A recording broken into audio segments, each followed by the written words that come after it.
প্রথম আমরা যে কাজটি করব রাসূল সাল্লাল্লাহু আলাইহি ওয়াসাল্লাম করেছেন সেটি হলো রমজান মাসের চাঁদ দেখব। কি দেখব? রমজান মাসের চাঁদ দেখেননি? জানেন না রমজান মাসের চাঁদ দেখব। এটা নবীও দেখছেন, সাহাবায়ে কেরামরাও দেখছেন, নবী আমাদেরকে দেখার জন্য বলেছেন।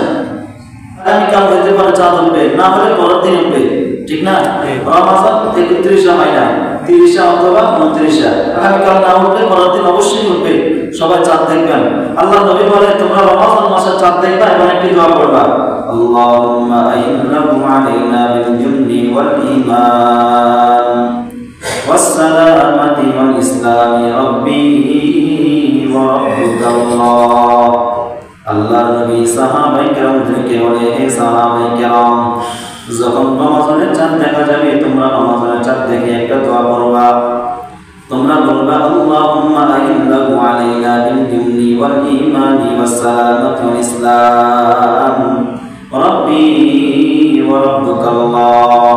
হে আল্লাহ, আল্লাহুম্মা আইন্নাহু আলাইনা, হে আল্লাহ, এই রমজানের চাঁদকে আপনি আমাদের জন্য বরকতময় করে দেন।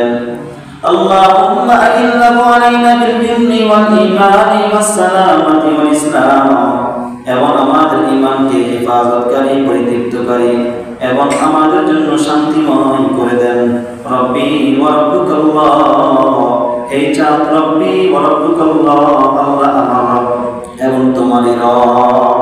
তাহলে এই দোয়াটি আমরা পাঠ করব, পারেননি? সবাই আল্লাহ বলেন, আল্লাহুম্মা আহল্লাহু আলাইনা বিল জুন্নি ওয়াল ঈমানি ওয়াস সালামাতি ওয়াল ইসলাম রাব্বি ওয়া রাব্বুকাল্লাহ। সবাই দোয়াটি শিখে নেবেন। তাহলে রমজান মাসের চাঁদ দেখার পরপরই সর্বপ্রথম আমাদের কাজ কি করা? রমজানের চাঁদ দেখে যদি না পারেন তারপরে দেখবেন, চাঁদ দেখবেন, দেখে এই দোয়াটি যদি পারেন সবাই করবেন। তাহলে সর্বপ্রথম কাজ হলো 1 নম্বর রমজানের চাঁদ